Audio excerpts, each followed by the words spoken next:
আজকে কাপড় দিয়ে ওকে শেষ করে ফেলবো।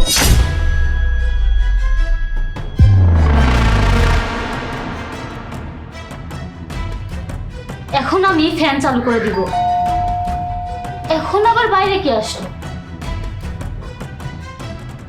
হ্যালো সোনা। এইসব কি? তুমি কিছু না বলে হুটহাট করে ঘরে চলে আসো, আমি তো ভয় পেয়ে গেছি। আমি মনে করেছিলাম তুমি তোমার সৎ ছেলেকে এতক্ষণে উপরে পাঠিয়ে দিয়েছো, এই জন্য তাড়াতাড়ি চলে আসলাম। না না সোনা, আমি তো মাত্রই কাজটা শুরু করেছিলাম, কেবলই ফ্যানের সুইচটা অন করব আর সেই সময় তুমি কলিং করলে। শুভ কাজে দেরি করতে নেই, চলো আমরা দুজন মিলে ওকে উপরে পাঠাই। হ্যাঁ ঠিকই বলেছো, চলো তাহলে। হ্যাঁ চলো।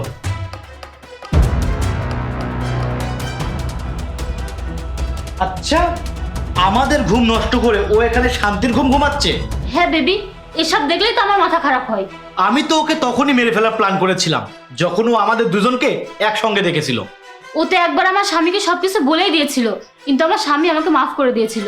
কিন্তু এবারও যদি ও আমাকে আর তোমাকে একসাথে দেখে, ও নিশ্চয়ই আমার স্বামীকে বলবে, কিন্তু এবার আমার স্বামী আমাকে মাফ করবে না, আমাকে তো ঘর থেকে বের করে দেবে। এর জন্য ওকে আজই শেষ করে ফেলতে হবে। হ্যাঁ তুমি ঠিকই বলেছো, ওর জন্য আমাদের দুইজনের একসঙ্গে দেখা করা সম্ভব হয় না। কোনো ব্যাপার না, ওকে আজ আমরা দুজন মিলেই শেষ করব। সাপও মরবে, লাঠিও ভাঙবে না। কথা বলে সময় নষ্ট করো না, ওর ঘুম ভাঙার আগেই ওকে চিরদিনের মতো ঘুমিয়ে দেবো। চলো চলো, আমাকে একটু সাহায্য করো। সবকিছুই আমি তৈরি করে ফেলেছি, শুধু ফ্যানের সুইচটা অন করলেই ওর কাজ শেষ। তারপর আমরা একসাথে থাকবো। চলো চলো, ফ্যানের সুইচটা অন করো। আল্লাহ যেন ওর আত্মাকে শান্তি দেয়। আরে বিদ্যুতের আবার কি হলো? আমি কিভাবে বলবো, এটা তো তোমার বাড়ি, তুমি কারেন্টের বিল ঠিকঠাক দাও তো?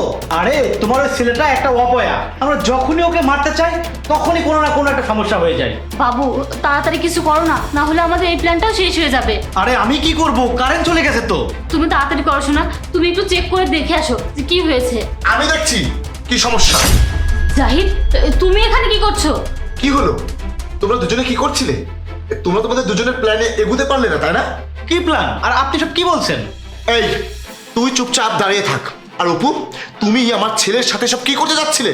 জাহিদ, তুমি ভুল ভাবছো। আসলে ফ্যানটা নষ্ট হয়ে গিয়েছিল, তাই এই ভাই ফ্যানটা ঠিক করতে এসেছে, তাই না? হ্যাঁ হ্যাঁ। আচ্ছা, এত রাতে কি কোনো ফ্যান ঠিক করার মিস্ত্রি আসে ফ্যান ঠিক করতে হলে? এই তোর ফ্যান ঠিক করার যন্ত্রপাতি কই? আমি তো শুধু দেখতে এসেছিলাম যে ফ্যানের কি হয়েছে, তারপর দেখে বাসার থেকে সব যন্ত্রপাতি নিয়ে এসে ঠিক করতাম। এই তোরা দুজন আর কত অভিনয় করবি? আমি সবকিছু জেনে গেছি।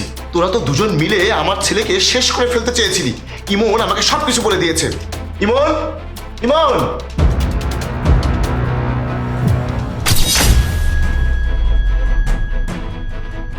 ম্যাডাম এসব কি করছে? ম্যাডাম তো ছেলেকে মেরে ফেলতে চাই। আমি স্যারকে ফোন করি। Hello sir. ঠিক আছে স্যার। স্যারের তো বাসায় আসতে অনেক সময় লাগবে, ততক্ষণে আমি মেন সুইচটা বন্ধ করি। আরে এসব কি হচ্ছে? আর আমার গালে কাপড় বাঁধা কেন? বাবা তুমি চলে এসেছো? হ্যাঁ বাবা, আমি চলে এসেছি। এখন আর তোমার চিন্তার কোনো কারণ নেই। জাহিদ, তুমি এই চাকরের কথা শুনে আমাকে অবিশ্বাস করছো? ও তো আমার চরিত্রে দাগ লাগাতে চাই। হ্যাঁ ভাই, আপনার বউ আমাকে ফোন করে ডেকেছে কারণ এই চাকরটা আপনার বউয়ের উপরে নোংরা নজরে তাকায়। এই জন্য সাহায্যের জন্য আপনার বউ আমাকে কল করেছে। হ্যাঁ জাহিদ, ইমন আমাকে অনেক খারাপ খারাপ কথা বলে, আর এর জন্যই আমি ওনাকে এখানে ডেকেছি। এর আগেও আমি ওকে সাবধান করে গেছি, যদি আপনার বউকে আর খারাপ কথা বলে তাহলে ওকে আমি শাস্তি দেবো। এই জন্যই আপনার চাকর আমাদের দুজনকে ফাঁসানোর চেষ্টা করছে। আচ্ছা, ইমন তোমার সাথে খারাপ ব্যবহার করতে চায়, তাই না? তাহলে তুমি কেন বললে যে এই ছেলেটা এখানে ফ্যান ঠিক করতে এসেছে? নিজের ফাঁদে নিজেই পড়ে গেছো তোমরা, আর তোকে তো আমি পরে দেখবো। আরে অপু, আমি তোমাকে কতটা ভালোবাসতাম, আর তুমি আমার ছেলের সাথে এসব করতে যাচ্ছে? তোমাকে তো আমি কোনো জিনিসের অভাব বুঝতে দেইনি। বাড়ি গাড়ি টাকা পয়সা সোনা দানা সব দিয়েছি।